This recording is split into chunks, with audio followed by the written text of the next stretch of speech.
తెలుసుకుంటే తెగిపోతుందా దేవుడు వేసిన బంధం? తెలుసుకోని జీవిత గమ్యం, పెంచుకోమానుబంధం.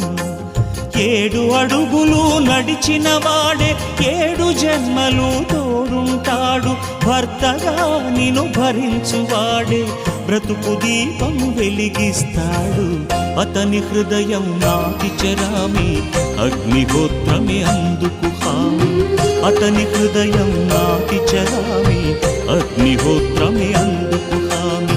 తెంచుకుంటే తెగిపోతుందా దేవుడు వేసిన బంధం? తెలుసుకోని జీవిత గమ్యం, పెంచుకోమానుబంధం.